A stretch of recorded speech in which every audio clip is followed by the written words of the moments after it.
నిర్గుణ స్వరూపానికి, నిరాకారానికి, నిత్య సనాతనానికి నిర్వచనం శివుడు. ఆ శివతత్వాన్ని మనం అర్థం చేసుకోగలగాలి. దాన్ని అర్థం చేసుకుంటే ఆత్మశుద్ధి పొంది మోక్ష మార్గాన్ని పొందవచ్చు.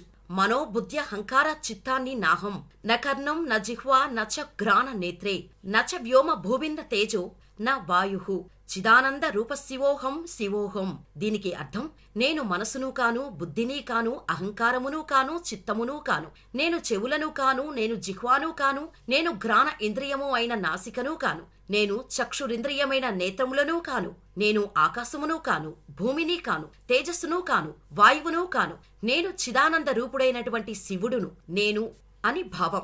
శివ అంటే మంగళమని అర్థం. పరమ మంగళకరమైనది శివస్వరూపం. సాక్షాత్తు పరబ్రహ్మ స్వరూపమే సర్వవ్యాపకుడు, సర్వమునకు మూలకారణమైనవాడు శివుడు. శివుణ్ణి నిరాకారిగాను సాకారిగాను ఆరాధిస్తారు. శివుని సాకార స్వరూపమే లింగము. లింగము అంటే చిహ్నం అని అర్థం. సగుణోపాసన నుండి నిర్గుణోపాసన వైపుకు దారి చూపేదే శివలింగం. నిర్గుణ స్వరూపానికి, నిరాకారానికి, నిత్య సనాతనానికి నిర్వచనం శివుడు. శివశంకర, భోలేనాథ, కైలాసపతి ఇలా ఎన్నో పేర్లు. కాని ఈ పేర్లకు అర్థాన్ని తెలుసుకోవాలంటే మాత్రం శివతత్వాన్ని పూర్తిగా అర్థం చేసుకోవాల్సిందే. మనిషి ఇంద్రియ లోలుడు. అందుకే దేనికైనా సరే ఒక రూపాన్ని, ఆకృతిని కల్పించి సాకార రూపకంగా ఆరాధన చేసుకుంటాడు. మనం పుట్టినప్పటి నుంచి అనేక ఆకారాలు, రూపాలను మనం చూస్తూ ఉంటాం. కాబట్టి నిర్గుణ తత్వాన్ని తెలుసుకోవటానికి ప్రయత్నం చేయటం అత్యంత అవసరం. అంతిమ సత్యాన్ని మనిషి గ్రహించగలగాలి. మరి ఆ నిర్గుణ తత్వాన్ని పొందాలంటే శివుడు నిరాకారుడిగా ఆరాధించగలగాలి. బ్రహ్మ సత్యం, జగత్ మిథ్య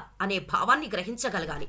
ఓం నమఃశివాయ అని జపిస్తే చాలు. సూక్ష్మంలో మోక్షాన్ని కల్పించేవాడు శివుడు. శివతత్వం చెప్పేది నిరాడంబరత. అందుకే యోగి మహాదేవుడిలాగా ఆయన మనకు కనిపిస్తాడు. మానవులమైన మనం ఈ భవబంధాలు, ఆశలు, కోరికలకు అతీతంగా జీవించలేకపోవచ్చు. కాని ఆయన తత్వాన్ని కనుక అర్థం చేసుకుంటే, ఆ నిరాడంబరతను తెలుసుకొని ఆచరిస్తే దానిలో నుంచే ఆత్మానందాన్ని పొందవచ్చు. దీనివల్ల ఆత్మశుద్ధి లభిస్తుంది. ఆత్మశుద్ధే మోక్ష మార్గానికి సాధనం. నిరాకారుడైన శివుడు గురించి తెలుసుకుంటే ఆయనకు ఊహల ద్వారా రూపం ఇవ్వలేం. చిత్రాల ద్వారా, విగ్రహాల ద్వారా ఆయన స్వరూపాన్ని గురించి వర్ణించలేం. ఆయన స్వరూపమేంటో అప్పుడు మన మనస్సు మాత్రమే చెప్పగలదు. ఆయన ఈ సమస్త జగత్తును నడిపించే శక్తి అని తెలుస్తుంది. శక్తి అంటే శివుడిలో ఉన్న యోగమాయ.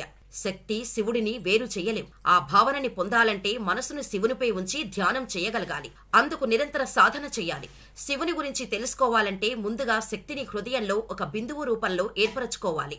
క్రమక్రమంగా దాన్ని పెంచుకుంటూ సాధన చేస్తూ కఠినతరం చెయ్యాలి. అలా శక్తి విశాలమైతే ఆ విస్తీర్ణం మధ్యలో కూర్చున్న బిందువే శివుడు. అలా ఆ శక్తి, శివుడు కలిపి అర్ధనారీశ్వరుడు అనే భావన మనకు వికసిస్తుంది. అందుకే ఆధ్యాత్మిక సాధకులందరూ ఈ సృష్టి మొత్తం శివలింగమే అంటారు. ఎలా అంటే, వృత్తానికి కేంద్రం ఒక్కటే ఉంటుంది. అది ఎంత పెరిగినా కేంద్రం ఒకటే కదా.